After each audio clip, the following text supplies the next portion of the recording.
Don news में मुजाहिर बेलवी आपको खुशामदीद कहता है। और वज़ीर-ए-आज़म इमरान ख़ान अमरीकी दौरे से वापस आ चुके हैं। मेरे मेहमान हैं मोहतरम मियाँ खुर्शीद कसूरी साहब। आपका, आपकी फ़ैमिली का, फिर एज़ ए वज़ीर ख़ारजा, एज़ ए पॉलिटिशियन जो किरदार रहा है, उसके लिए मुझे कम से कम तारुफ़ कराने की ज़रूरत नहीं। और कुछ साहब, एक ज़माना ये होता था, यानी अयूब ख़ान के ज़माना या उसके बाद का ज़माना, कि सहाफ़ी लोगों को बुलाया जाता था एयरपोर्ट, और जब वो सरबराह मुमलिकत किसी मुल्क रवाना होते थे तो एक सवाल होता था, ये बताइए जनाब, आपका जो आप कामयाब दौरा है आपका करने जा रहे हैं, अच्छा, तो इससे क्या फ़र्क आएगा, यानी तो यानी पहले से सवाल होता है आप इस कामयाब दौरे पे। तो अगर मैं इस तरह कहूँ कि इमरान ख़ान साहब अक़वाम मुत्तहिदा के, अब इतना तो आज़ादी मिल गई है ना सहाफ़त को, बेचारे पाबंद होंगे, कुछ शायद इसलिए करते हों, तो एक हफ़्ते का दौरा रहा, बड़ा हंगामा खेज़। और अगर मैं ये इस्तिलाह भी इस्तेमाल कर लूँ कि इस कामयाब दौरे के बाद आप समझते हैं कि कश्मीर इशू को कितना उजागर हुआ, कितना उसे फ़ायदा होगा? देखिए, आपको 2-3 चीज़ें मैं बता देता हूँ कि क्या हुआ। पहली बात तो यह है कि प्रेसिडेंट ट्रंप, किसी को पसंद आए या ना आए, अच्छा, अमेरिका अभी भी सुपर पावर है और उसकी पॉलिसीज़ का बहुत असर पड़ जाता है, बदकिस्मती से नेगेटिव एंड पॉजिटिव। नेगेटिव बहुत असर पड़ जाता है, जैसे आज ईरान का बेचारों को देख रहे हैं, जिस तरह उनको मुसीबतों का सामना है। प्रेसिडेंट ट्रंप ने 1 जनवरी 2018 को जो ट्वीट्स की, वो इतनी दिल खराश हैं कि मैं रिपीट नहीं करना चाहता। पाकिस्तान के बारे में पैसे लेते हैं, नहीं करते, वगैरह वगैरह, धोखा दिया, इस किस्म की चीज़ें थी। वही प्रेसिडेंट ट्रंप इमरान खान के सामने बिछ रहे हैं, जब वो ये कहते हैं कि मैं तैयार हूँ इसके लिए, सालिसी के लिए। वो बच्चे हैं। अब इंडियन मीडिया ने कहा इसको समझ ही नहीं है, जो चाहता है कहा जाता है। 6 दफ़ा रिपीट किया आज तक ऐसा। उसके बाद स्टेट डिपार्टमेंट ने रिपीट कर दिया। तो क्या इसका मतलब है? इसका मतलब है कि ये एक बुनियादी तब्दीली है। अब क्या इस तब्दीली से पाकिस्तान की तश्तरी में रख के कश्मीर दे दिया गया? Not at all. उसके लिए हमें तगोदौ करनी है। इंटरनेशनल इश्यूज रातों रात नहीं है। कोई 2020 का मैच या वनडे का नहीं है, तो लंबी है। Not only one series, many series of test matches. Hong Kong 100 साल लगे थे चीन को, और अभी भी ताइवान के ऊपर उन्होंने क्लेम किया हुआ है, लेकिन जैसे चीन मजबूत हो रहा, ये लेसन है। अब अमेरिका को भी यह समझ आ रही है कि अगर कभी चैलेंज हो गया तो मैं क्या करेंगे? क्या चीन को कन्फ्रंट करेंगे वहाँ जाके? तो इसमें बात यह है कि तब्दीली जो आई है, नंबर 2 जो है, जिस तरह उन्होंने मीडिया को एड्रेस किया है, इससे पहले क्रेडिट मैं देना चाहूँगा, आप जिसको दे लें, मैं समझता फॉरेन ऑफिस को तो जाता है क्रेडिट, पाकिस्तान गवर्नमेंट को जाता है, प्राइम मिनिस्टर को जाता है, कि जिस तकरार से कश्मीर का जिक्र हो रहा है, ह्यूमन राइट्स वायलेशंस का जिक्र हो रहा है, ह्यूमन राइट्स कमीशन की बात हो रही है। वो रोल भी तो है ना, जो कश्मीरियों ने आज तक ऐसी जद्दोजहद भी तो नहीं हुई, 56 दिन से कर्फ्यू का मुकाबला भी कर रहे हैं। आप भूल रहे हैं, बुरहान वानी के बाद 100 दिन बंद रही थी। जुलाई 2016 में जो हुआ बुरहान वानी का, 100 दिन बंद रही। उससे पहला इंतफादा 1 और इंतफादा 2, इंतफादा फ़लस्तीन से अज़ यू नो आया। कश्मीरियों ने जानें गंवाई हैं, उनको पैलेट गन्स मार के अंधा किया गया है, हर किस्म का जुल्म, आबरू रेजी ख़वातीन की। कितने हज़ार शहीद हो गए, पता नहीं 50,000, 60, 70, कई लोग तो लाख शहीद हो गए। ये बात नहीं है कि नहीं हुई, लेकिन विद ड्यू रिस्पेक्ट कुछ लोग ये कहते हैं कि देखें प्राइम मिनिस्टर की तकरीर बहुत अच्छी, लेकिन इसमें असल रोल वज़ारत ख़ारजा का और वज़ारत ख़ारजा के बाबुओं का होता है कि ये जो ख़ास तौर पर जो बार बार हवाला दिया जाता है कि हम सिक्योरिटी काउंसिल में 50 सदस्य नहीं सके। फिर ये बहुत कहा जा रहा है कि अक़वाम मुत्तहिदा की जो ह्यूमन राइट की जो कमेटी थी, जिसमें 16 लोगों को दस्तखत करने थे, हम आमादा नहीं कर सके। बरादर इस्लामी मुल्क के बारे में कहा जा रहा है कि हम उन्हें कन्विंस नहीं कर सके। आपने कहा जी कि आपका रेफरेंस है ह्यूमन राइट्स काउंसिल में जी, तो मैं आपको बताता हूँ, वो एक किस्म की कॉम्प्रोमाइज़ हुई है। ये क्लियर बात नहीं आ रही सामने, पता नहीं क्यों नहीं आ रही, ना फॉरेन ऑफिस ने क्लियर किया है। देखें, जो ट्रेड ऑफ क्या हुआ कि OIC ने रेजोल्यूशन तो रिलीज कर दिया, ठीक, इंडिया को कंडेम करते हुए ह्यूमन राइट्स ये वो सारी बात की। लेकिन जो 16 वोट हैं, अब जब वोट आता है वो उससे एक अगली स्टेज है। ओके, उससे अगली स्टेज है।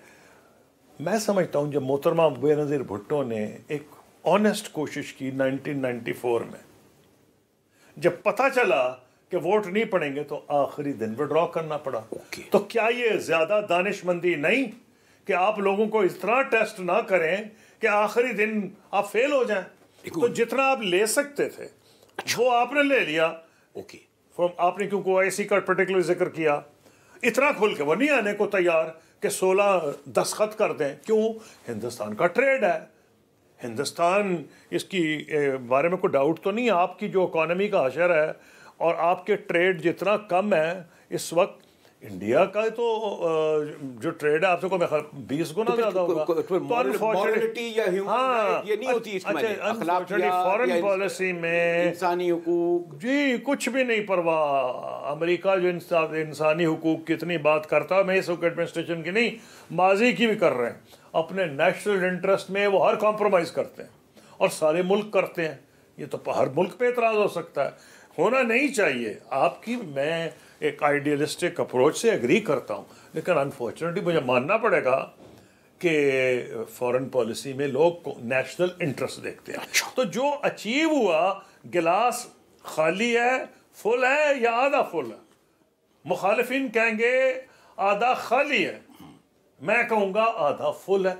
और फिर वो बड़ा कि जी कुछ नहीं जी, यूनाइटेड नेशन सिक्योरिटी काउंसिल में ओपन थोड़ी बात हुई। आपने भी कहा वही ओपन नहीं हुई, 55 साल पहले हुई थी। हुई है या नहीं हुई? नहीं, लेकिन नहीं हुई ना, कभी भी नहीं हुई। आपके अगर चाहता रूस, अगर चाहता बरतानिया, अगर चाहता फ्रांस, अगर चाहता अमेरिका, तो वो बहस भी ना होती, क्लोज डोर। तब्दीली आई है कि 5 सिक्योरिटी काउंसिल के जो, चीन तो हमारा हलीफ है, उसने तो मूव किया हमारे ब्याह पे, बाकी 4 ने अपोज नहीं किया।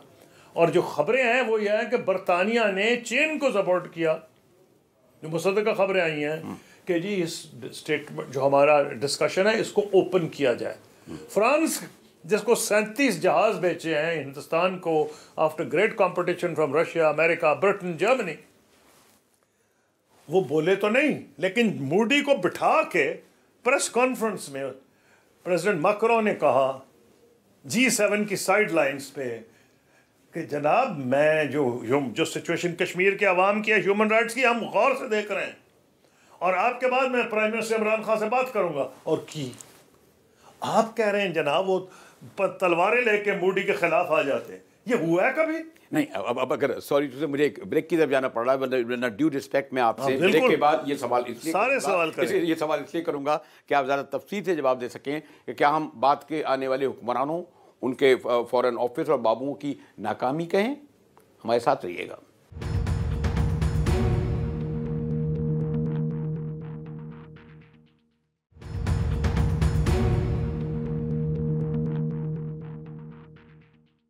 डॉन न्यूज़ में एक बार फिर मुजाहिर वली आपको खुशामदीद करता है। और कसूरी साहब बैठे हों तो हम लोग जो सियासत के या सहाफ़त के और खारजा के तो बिल्कुल ही ताल्लुक़ नहीं है, एक तालिब इल्म है, इस तरह के सवाल कर देते होते हैं तो फिर ज़रा सा खौफ आता है कि हमारी चटखती हुई जहालत के बारे में कहेंगे जनाब ये नहीं पता। बल्कि मैं भी एक और रास्ते में किताब पढ़ रहा था, आप जैसे नहीं मैं बल्कि एक और किताब पढ़ रहा था जिसमें शेख अब्दुल्ला ने ये लिखा कि जब हम वापस आ रहे थे अक़वाम मुत्तहिदा से तो उनके जो नुमाइंदा थे उन्होंने मुझे कागज़ पे लिख कर दिया शेख अब्दुल्ला को और कहा ये मैं तुम्हें लिख के देता हूँ, कश्मीर हम नहीं ले सकते। तो ये इतने वो उस वक्त जो 47 और 48, उसका सबब ये है कि आप चाहे कबायली कहें या हमारे एडवेंचर कहें उस लोगों का कि वो श्रीनगर से करीब पहुँच गए थे, इंडिया पे प्रेशर था, जब भी वो इस बात पर मजबूर हुए कि उन्होंने कहा हम रायशुमारी की तैयार हैं। अच्छा, पहले तो बड़ा अच्छा सवाल है कि 47 अच्छा आपने सब कोई बीच में ले लिया, सिविल मिलिट्री जितनी गवर्नमेंट्स आई हैं। देखें, पहली बात तो एक फैक्चुअल मैं करेक्शन चाहूँगा, पाकिस्तान नहीं लेके गया था, हिंदुस्तान लेके गया था। जवाहरलाल नेहरू लेके गए थे सिक्योरिटी काउंसिल में और आज तक बीजेपी उनको ताने दे रही है। अच्छा, कि तुमने क्यों इसको लेकर गए सिक्योरिटी काउंसिल में? और उस वक्त से खुलम खुला खिलाफ उसके जा रहा है हिंदुस्तान। यूएन सिक्योरिटी काउंसिल के 11 रेजोल्यूशंस हैं जिसकी यूनाइटेड नेशंस ने जिसकी इंडिया परवाह नहीं कर रहा। ये तो है हकीकत। 90 की दहाई का भी बहरहाल एक अच्छी जो मोमेंट थी। सॉरी टू से कुछ लोग ये कहते हैं कि उस वक्त हमने कुछ हमारे मुहिमजू लोग गए, कुछ सिपा गए, कोई लश्कर गए, कुछ मुजाहिदीन गए, उससे कुछ फ़ायदे से ज़्यादा नुकसान पहुंचा इंटरनेशनल लेवल, क्योंकि 9/11 हो चुका था, इसलिए भी नुकसान पहुंचा। जी मैं बिल्कुल आप सही कह रहे हैं। मैं अभी उस पर आ रहा हूँ। तो पहली बात तो ये है कि ये पाकिस्तान के लिए पुराना चैलेंज है, नया नहीं है, ना इस हुकूमत के दौर में है, तो 1947 से है। जैसे मैंने वो कहा, फ़लस्तीन के जो रेजोल्यूशन है, क्या हो रहा है बेचारा, उनसे जुल्म हो रहा है, कुछ भी नहीं। और तो और जो एक ताकत अरबों में लड़ सकती थी फ़लस्तीन के लिए मिलिट्री ताकत, वो इजिप्ट वाहिद मिलिट्री ताकत थी। जब उनकी कॉम्प्रोमाइज़ होगी कैंप डेविड पे, उन्होंने फ़लस्तीन का साथ छोड़ दिया। ठीक, इस सेंस के वो अब उस तरह प्रेस नहीं करते। इजराइल को पता है, पाकिस्तान को ये क्रेडिट तो देना कि पाकिस्तान उनके पीछे खड़ा हुआ है। और ये जो कश्मीर का इशू मैं कहता हूँ अलाइव दोबारा हुआ, वो क्यों हुआ? एक क्रेडिट जाता है कश्मीरियों को, जो उन्होंने सेक्रीफाइस की है, कुर्बानियाँ दी हैं, अनप्रेसिडेंटेड हैं। पोस्ट खासतौर पर बुरहान वानी तो और ज़्यादा जी और अब जारी हैं। और पुलवामा में जो हुआ, उसके बाद जो भारत ने झूठा पाकिस्तान पे चार्ज लगा दिया वगैरह वगैरह, अगर आप सबको सामने रखें तो यूनाइटेड नेशन सिक्योरिटी काउंसिल तक पहुंचना, मैं नहीं कह रहा कि वो सोल्यूशन हो गया। भारत का तो हमारा इंटरनल मामला है, वो भी इंटरनल मामला अगर है तो दुनिया ने तो ये नहीं अब कहा, दुनिया कह रही है जी इसके तो एक्सटर्नल डायमेंशन है, तो न्यूक्लियर पावर्स हैं। ये पाकिस्तान तो कह रहा है, दुनिया भी कह रही है। फिर हिंदुस्तान ने कहा नहीं मामलात नॉर्मल हैं। तो BBC, CNN, PBC और अल जजीरा ने भांडा फोड़ दिया तीसरे चौथे दिन कि वहाँ तो यही हो रहा है, बच्चों को निकाला जा रहा है, बरहना किया जा रहा है, मारा जा रहा है, जिल्लत की भरी कहानियाँ सुनाई। तो इंडिया का वो भी झूठा हो गया, एक कि जी ये हमारा इंटरनल मैटर है और हालात अभी तक तो नॉर्मल नहीं हुए। ठीक है, देखें मिलिट्री कुछ हकाइक होते हैं, मिलिट्री के ज़रिए तो आप हासिल कर लें, तो मेरा क्लेम यह है कि फिर भी आपको टेबल पे जाना पड़ता है। ओके, और जो चीज़ आपने मिलिट्री पे हासिल नहीं की, वियतनाम वॉर लाइक, तो वो फिर आपको टेबल पे ही बात करनी पड़ेगी ना। ठीक है, तो या तो हम कॉन्कर कर लेते। मैं समझता हूँ कि पाकिस्तान आर्मी को बहुत क्रेडिट जाता है कि उस ज़माने में जब हमारी फ़ौज बिल्कुल बेचारी के स्टोर्स भी नहीं थे, कुछ नहीं था, जो इलाका आज आपके पास है वो क्रेडिट जाता है। ठीक है, शुरू में मुजाहिदीन गए जैसे आपने खुद कहा, उसके बाद पाकिस्तान आर्मी गई, ओपनली गई नहीं, या बाद में ओपनली भी हो गया था, वहाँ गए। आज जो आपका चाइना पाकिस्तान इकोनॉमिक कॉरिडोर है वो होता ही ना अगर हमारे पास ये ना होता।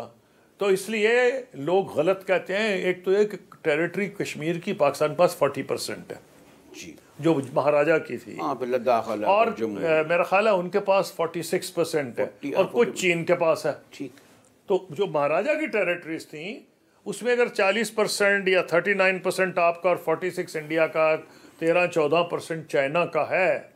जो चाइना का है उस पर पाकिस्तान समझता है कि हमें कोई इतराज़ नहीं है, सिक्योरिटी यानी फ्रॉम पाकिस्तान सिक्योरिटी। इंडिया का क्लेम ये कर रहा है कि पाकिस्तान को कोई हक नहीं था, वो एक सेपरेट इशू है।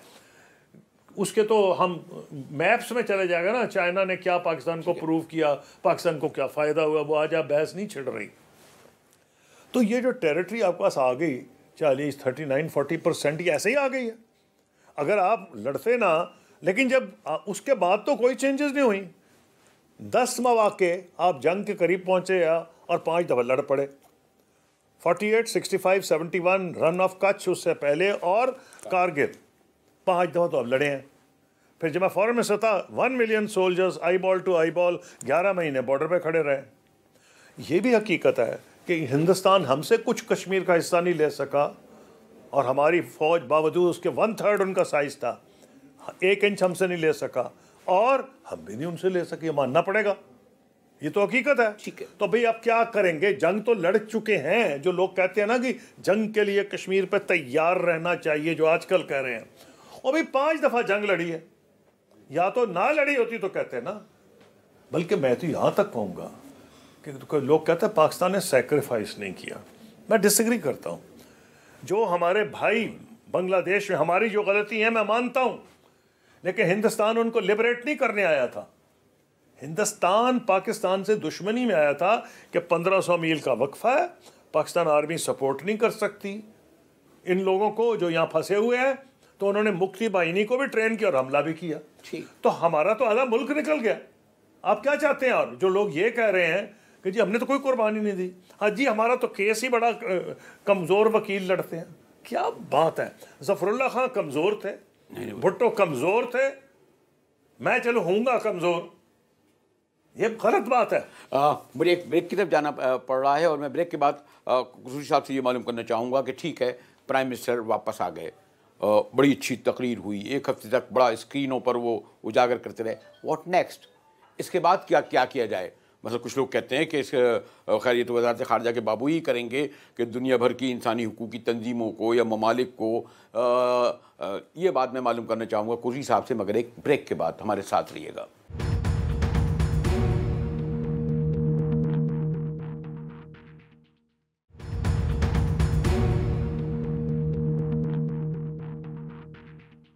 डॉन न्यूज़ में एक बार फिर मुजाहिद वली आपको खुशामदीद कहता है।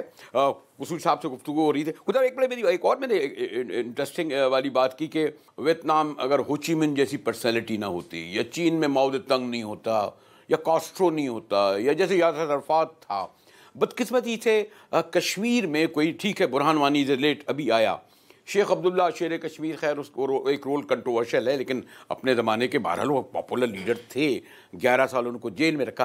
क्या आप समझते हैं कि एक इस तरह का कोई अगर कश्मीर में लीडर होता, हुर्रियत कॉन्फ्रेंस बिखरी हुई है, कीलानी साहब की अलग वो है, फिर हमारे लोग चले गए हैं, क्या ज़रूरी होता इन तहरीकों के लिए? आपने एग्जाम्पल दिया चीन का, आपने एग्जाम्पल दिया कास्ट्रो का, सुकार्नो भी थे, मंडेला भी थे। नहीं, अब जो लड़के जिन्होंने आज़ादी ली, मैं आपको ये कह रहा हूँ, चीन शुरू से वर्ल्ड बाय इटसेल्फ एक यूनिवर्स था। एक ज़माने में कहा जाता था दुनिया 3 हिस्सों में बटी हुई है,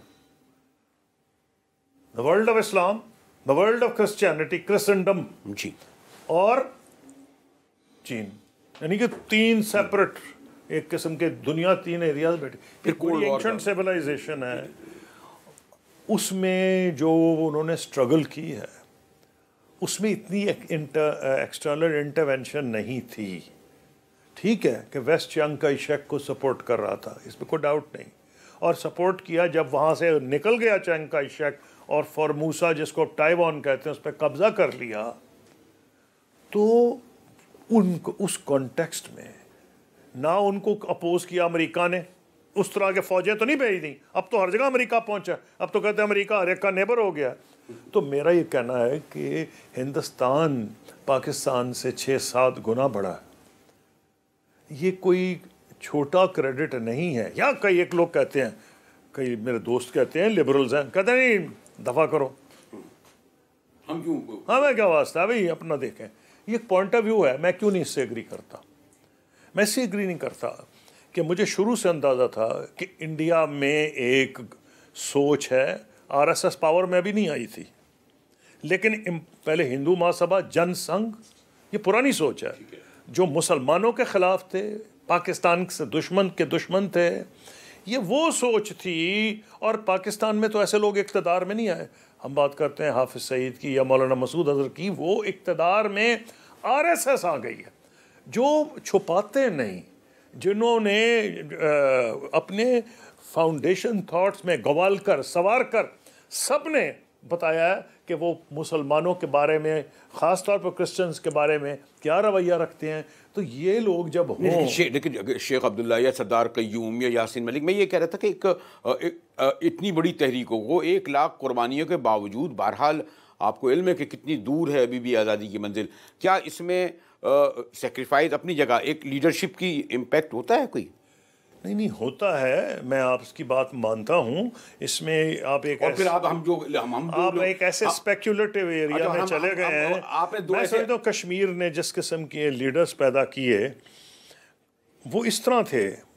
अब आपको एक एग्जांपल देता हूँ, हमसे बहुत दूर था बांग्लादेश, हमारे भाई ईस्ट पाकिस्तान।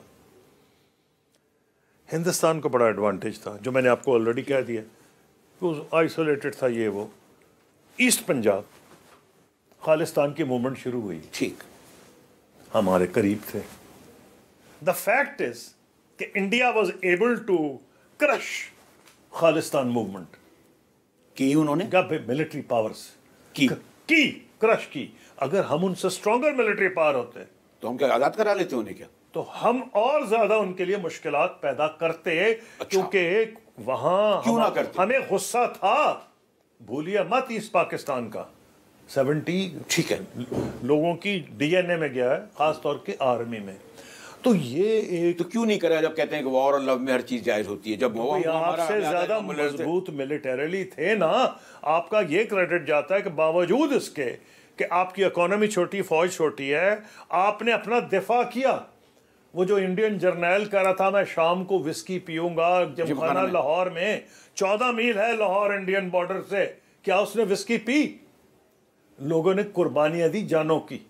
तो आप इस बात को देखें कि हम, ये हमारी बदकिस्मती है कि जब जैसे ही लिबरेट हुए एक इस किस्म की सिचुएशन में आ गए, रेफ्यूजीज भी, उससे पहले मूवमेंट इंडिपेंडेंस की दुश्मनी इतनी थी, और अंडरलाइंग सोच, नॉट जवाहरलाल नेहरू, जो इस किस्म का सोच था, ये पावर में तो नहीं था, लेकिन ये इनकी हिंदुओं में एक सोच थी जो अब तो पावर में। जवाहरलाल नेहरू की बिकॉज ऑफ एक उसका जो कश्मीर से रोमांस था, वो भी तो है, वो आपसे तकरीबन कम हूं, लेकिन जो वो मुसलमानों का तो दुश्मन नहीं था, ये तो मुसलमानों का दुश्मन है। इंडिया के मुसलमानों के लिए उसने सेकुलरिज्म की बात की, क्योंकि वही समझता था कि हिंदुस्तान कायम नहीं रहेगा, और मोदी ने जो किया इसकी भारी कीमत उसको अदा करनी पड़ेगी। सोच समझ के डॉक्टर अंबेडकर ने और जवाहरलाल नेहरू ने जो, और गांधी जी की जो सोच थी उसके तहत जो आई कॉन्स्टिट्यूशन इंडिया का बनाया गया था, उसको जानबूझ के सेकुलर कॉन्स्टिट्यूशन बनाया गया था। जो ये सोच लेके आए हैं, मैं आज दावा करता हूं इसकी भारत को भारी कीमत अदा करनी पड़ेगी। एक मैं आपसे आखिरी सवाल ये करना चाहूंगा, और आखिरी सवाल से पहले मैं जरा एक छोटा सा ब्रेक ले लूंगा, जस्ट कंक्लूडिंग आपसे क्वेश्चन करूंगा, हमारे साथ रहिएगा।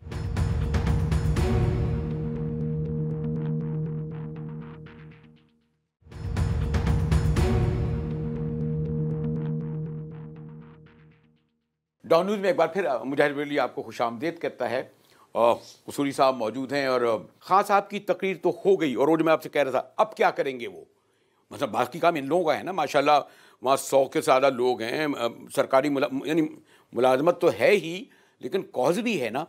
क्या आप इस वक्त अपनी वजारत ख़ारजा को इतनी कैपेसिटी, इतनी क्वालिटी देखते हैं? खान साहब का तो ये मजमून नहीं है ना, ये गुड लीडर, बड़े लीडर हैं, पॉपुलर लीडर हैं, फॉरेन पॉलिसी उनका मैदान नहीं है, और पास के रहनुमाओं का भी नहीं रहा एक्सेप्ट भुट्टो। कसूरी साहब देखिए, बात यूँ है, फॉरेन पॉलिसी को मैंने फॉरेन ऑफिस को 5 साल हेड किया, इसमें बहुत पेट्रियाटिक लोग हैं, और उनमें से इतने काबिल कई लोग हैं कि बैनुल-अक़वामी पाए के आप कह सकते हैं डिप्लोमेट्स हैं, हाँ मिडलिंग किस्म के भी हैं, लेकिन जो ऊपर पहुंचते हैं वो ये नहीं है कि वो उनमें मिशन नहीं, बल्कि उनमें तो इतना ज़्यादा मिशन है कश्मीर के लिए कि जब मेरे जैसे लोग बात कर रहे थे 4 पॉइंट्स की, तो मुझे भी रेजिस्टेंस आ रही थी। आप कह रहे हैं जी कि वो उनका मिशन नहीं, बिल्कुल है, ये बात भूल जाएं। और उसके अलावा कश्मीर का केस सर अब्दुल्ला ने बहुत अच्छा लड़ा, सर जफरुल्लाह ने बहुत अच्छा लड़ा, भुट्टो साहब ने अच्छा लड़ा, औरों ने अच्छा लड़ा, ये आगा शाही ने अच्छा लड़ा, मैं भी कोशिश करता रहा। तो लेकिन आप पे ये कहा जाता है, अभी सवाल भी हो रहा था कि मुशर्रफ साहब तो तकसीम के लिए तैयार हो गए थे, वो जो नक्शा वगैरह बन गया था। कोई तकसीम नहीं था। अच्छा आपने या तो फिर इस पे जवाब लेना। अच्छा, अब उसमें यह है कि फॉरेन ऑफिस को ब्लेम ना करें, कुछ पावर रियलिटीज़ हैं, हमें नथी क्यों होना पड़ा अमेरिका के साथ या किसी और मुल्क के साथ, क्योंकि इतनी पावर डिस्पैरिटी थी पाकिस्तान की और इंडिया की। यानी कि हमने एक अपने से बहुत बड़े मुल्क के साथ हमने क्या कहते, पंजाबी में कहते हैं मत्था, यानी उसके सामने हमने फैसला किया कि हमने इनको सामने नहीं झुकना और कश्मीर के ऊपर अपना केस रखना है। तो कीमत तो थी। पहले आप अमेरिका के साथ गए, अब आपका चाइना के साथ अलायंस है, जो हमारे साथ बहुत अच्छा दोस्त साबित हुआ है, चीन। तो इसलिए कहते ना कि जी फॉरेन ऑफिस का ये फेलियर है, गलत बात है। अब इतराज़ तो ये होता है कि फॉरेन पॉलिसी फॉरेन ऑफिस नहीं बनाता, मिलिट्री बनाती है। मैं इसको भी डिनाई करता हूं, डिनाई तो नहीं करता, मिलिट्री की तो पावर है, इसमें तो मैं नहीं डिनाई कर बड़ी है वो, नहीं, कोई डाउट नहीं। लेकिन जो मैंने देखा था, अब मुझे नहीं पता बाकियों क्या हाल है, जब हम ये बना रहे थे 3 साल हमने बहस की। फौज की नुमाइंदगी general Ehsan Saleem Hayat, 4 star general, vice chief of army staff, क्योंकि प्रेसिडेंट मुशर्रफ ने कहा मैं नहीं करूंगा, क्योंकि मैं हेड ऑफ स्टेट हूं, मैं नहीं कर सकता। आर्मी की नुमाइंदगी आर्मी के जो एक्टिंग वाइस चीफ थे वो करेंगे। आईएसआई की नुमाइंदगी कर रहे थे जनरल कियानी, और फॉरेन ऑफिस की नुमाइंदगी रियाज मोहम्मद खान फॉरेन सेक्रेटरी थे और मैं। 3 साल लगे, हम बात करते थे, वो बात करते थे। एक पेज पे तो नहीं थे आप, 3 साल एक पेज पे नहीं थे। एक ड्राफ्ट आप 3 साल लगे, एक पेज पे नहीं थे यार। मैं कह रहा हूं 3 साल लगे। अच्छा। इनको फौज को भी एतराज था, एसआई को भी एतराज था उस डॉक्यूमेंट पे।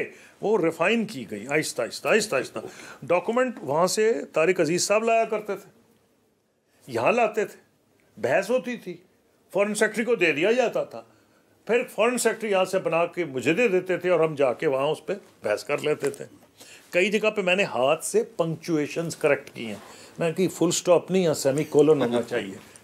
तो मैं तो यहाँ तक कहूँगा कि इतना कंसेंसस उस डॉक्यूमेंट पे हो गया था कि अब संजय बारू ने जो किताब लिखी 2 साल पहले, मैं तो कह रहा हूँ पाकिस्तान की डीप स्टेट इन्वॉल्व थी।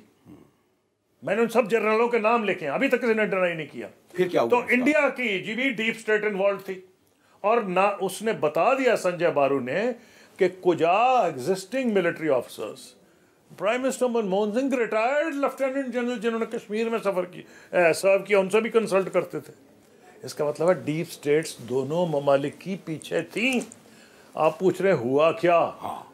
उसमें 1-2 चीजें हुई नहीं, लेकिन फिर आखिर में उसको आप कहेंगे वो जो रेजोल्यूशन जिसमें आपने 3 साल लगाए, उसके बाद एंड तो ये हुआ ना कि उसका नतीजा कुछ नहीं निकला। नहीं ना, तो पूछे ना क्यों, और फिर मुझसे पूछे उसका नतीजा निकलेगा क्या? मैं अब आपको दोनों सवाल दोनों सवाल कर ले, तो आपने नहीं पूछा, मैं पूछिए ही है। पहली बात तो यह है कि वो जो नतीजा नहीं निकला वो था मनमोहन सिंह साहब ने आना था। अच्छा।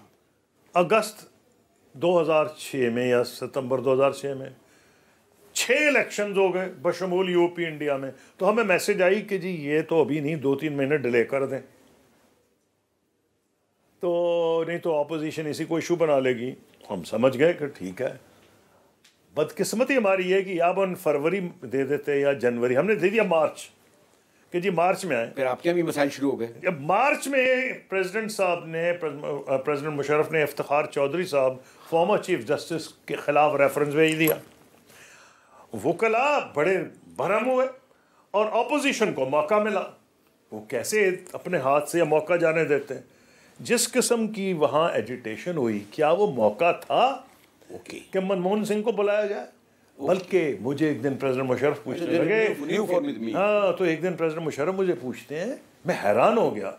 मेरा ख्याल था मनमोहन सिंह तो खुद नहीं आना चाहेंगे। कहने लगे कसूरी साहब, अगर मनमोहन सिंह साहब आ जाएं तो क्या ख्याल है? मैंने कहा सर मत बुलाएं। अच्छा। कहने लगे आपने तो इतनी एफर्ट की है, आप कह रहे ना बुलाऊं? मैंने कहा आज मीडिया, ऑपोजिशन, वकला इतने खिलाफ है हमारी गवर्नमेंट के कि आप कहेंगे सोना, वो कहेंगे पीतल। ओके। तो ये आप भूल जाएं, लेकिन जो काम हो गया ये मैंने उस वक्त ठान ली। अच्छा, मैंने ठान ली कि मैंने तो अब रखनी है किताब। आज तक रिकॉर्ड पे ना प्रेसिडेंट मुशर्रफ ने डिटेल्स लिखी उसकी, ना प्राइम मिनिस्टर मनमोहन सिंह साहब ने लिखी। 3 इंडियन फॉरेन मिनिस्टर्स इसलिए ना लिख सके कि उनके सामने पिक्चर पूरी नहीं थी। वो वाहिद किताब आई जो ऑथेंटिक रिकॉर्ड है, जिसको आज तक ना इंडिया ने डिनाई किया ना पाकिस्तान ने। उसका फ़ायदा क्या है कि कम से कम दुनिया को यह पता कर चल गया। मुझसे कई पूछ चुके हैं, कई फॉरेन एम्बेसडर्स मुझे मिलने आते हैं कि जी वो हल आपने कहा था उसका बैकग्राउंड तो समझाएं ना। जब हल होगा, कई लोग कहते हैं मोदी ने तो ख़त्म कर दी बात। हाँ, अगर आप ये समझते हैं कि कश्मीरी बैठ जाएंगे फिर तो मैं मान जाऊंगा क्योंकि मैं एक बात मानता हूं कि कश्मीर का मुकदमा कश्मीरियों की सैक्रिफाइस की वजह से है। अगर कश्मीरी बैठ जाते तो पाकिस्तान जितना मर्जी शोर मचाए, जितना मर्जी यूएन सिक्योरिटी काउंसिल है, कुछ भी नहीं को सुनेगा। तो क्या इमरान खान अब कहते हैं लोग सुनते भी हैं और समझते भी हैं, तो आप समझाने में कामयाब नहीं हो सकते? इस रेजोल्यूशन के हवाले से यहाँ तक हमने काम कर लिया, अब इसको आगे अच्छा, ये आपने बड़ा अच्छा सवाल पूछा। ये और बात है कि यहाँ शायद रिकॉर्ड पे मैंने पहले शायद लोगों से बात की है। इमरान खान साहब ने मुझसे पूछा था, मैं ऐसा तो गवर्नमेंट का हिस्सा नहीं हूँ, मुझसे पूछा, मैंने उनको एक्सप्लेन किया। और जा भी रहे थे मीरपुर में था जलसा, 3-4 घंटे की ड्राइव थी, पूरा मैंने उनको एक्सप्लेन किया। उनका खुर्शीद भाई मुझे कहते हैं, मैं उनसे जो भी है, हाँ खुर्शीद भाई तो बड़ा अच्छा मसला। फिर वो गए हिंदुस्तान, मोदी साहब को मिले, अभी वो प्राइम मिनिस्टर नहीं थे, या प्राइम मिनिस्टर नहीं, ये प्राइम मिनिस्टर नहीं थे, वो था एक प्राइम मिनिस्टर, इमरान खान साहब प्राइम मिनिस्टर। इनसे पूछा गया, और आपके डॉन में, क्योंकि आप डॉन के लिए कर रहे हैं ना, हिंदुस्तान के सब अखबारों में आया, पाकिस्तान में भी आया, डॉन ने भी छापा कि उन्होंने जवाब दिया कि वो जो मेरे साथ हैं खुर्शीद कसूरी साहब, उन्होंने जो किताब लिखी है उसमें जो उन्होंने दिया है वो हल है। ये तो रिकॉर्ड पे है, आप जाके गूगल कर लें, ठीक है, और नहीं मिलेगा तो मेरी किताब देख लीजिएगा, उसके अंदर निकला। तो उन्होंने तो खुद कहा है, प्राइम मिनिस्टर ने बड़ी लचक दिखाई। उन्होंने जब वापस आए तो उन्होंने मोदी को एफर्ट की अमन के लिए, लेकिन मोदी का जो माइंडसेट नजर आ रहा है, हाउ कैन इमरान खान और एनीबडी बी ब्लेम्ड? जब कोई किसी की हुकूमत होती आज, ना होते इमरान खान, जो मोदी ने माइंडसेट दिखाया है दूसरी दफा इलेक्शन जीतने के बाद, ओके, वो एक और उसके भी कई फैक्टर्स हैं। अगर आपके पास टाइम है तो पूछिएगा। हम ये क्यों समझे कि कश्मीरियों ने भी इतना सब कुछ कर लिया, इससे ज़्यादा और क्या हम चाहें, फिर क्या होगा? हाँ देखें, अब आपको मैं इसका ये जवाब दूंगा कि जब इंडिया ने फैसला किया हमसे बात करने के, वाजपेयी साहब ने पहले, उसके बाद मनमोहन सिंह साहब ने, तो कोई किस लिए किया था? उनको अंदाजा हो गया था कि जब तक पाकिस्तान से बात नहीं करेंगे कश्मीर का हल नहीं निकलेगा। बीजेपी के प्राइम मिनिस्टर को और कांग्रेस के प्राइम मिनिस्टर को इस नतीजे पे वो पहुंचे, और उन्होंने तो बयान ही कर दिया। वाजपेयी साहब की जो तबीयत थी, उन्होंने तो मजमून लिख दिया। मजमून की टाइटल था कुमाराकॉम म्यूजिंग्स। अच्छा, उसमें उन्होंने कहा कि नहीं, हिंदुस्तान तो वो मकाम हासिल ही नहीं कर सकता जिसका बकौल उनके वो एक्सपेक्ट कर सकता था, तवक्को कर सकता था बैनुल अक़वामी तौर पर। और उन्हें खुद लिख दिया, 2 वजूहात, इन्हिदाम बाबरी मस्जिद, ओके, और दूसरा पाकिस्तान से रिलेशनशिप कश्मीर की वजह से। तो जनाबे वाला उनको अंदाजा था, मनमोहन सिंह को था। मैं समझता हूं कि मोदी साहब ने जो भी सोचा, लोग कहते हैं वो सोच समझ, भाई किया होगा सोच समझ के बाद तो गलती तो होती है ना, जबरदस्त किस्म का ब्लंडर किया। उन्होंने कश्मीरियों को यूनाइट कर दिया, हुर्रियत को, दूसरों को, नेशनल कॉन्फ्रेंस, पीडीपी, JKLF जो आज़ादी चाह रहे हैं, सबको यूनाइट कर दिया। ये घर में नहीं बैठेंगे लोग, ये उठेंगे, और जब उठेंगे तो 9 लाख भारतीय फौज खुदा ना करे जुल्म करेगी। मैंने कहा ना कि मैं ख़ास तौर पर जो कश्मीर का इशू जिस तरह है, और कसूरी साहब जिस पाए के फॉरेन मिनिस्टर रहे या बाद में फॉरेन पॉलिसी पर उनकी नज़र है, मैं एंजॉय कर रहा था, लेकिन कैमरे के पीछे से कहा जा रहा है कि मैं कंक्लूड करूं और आपका शुक्रिया अदा करूं। Thank you.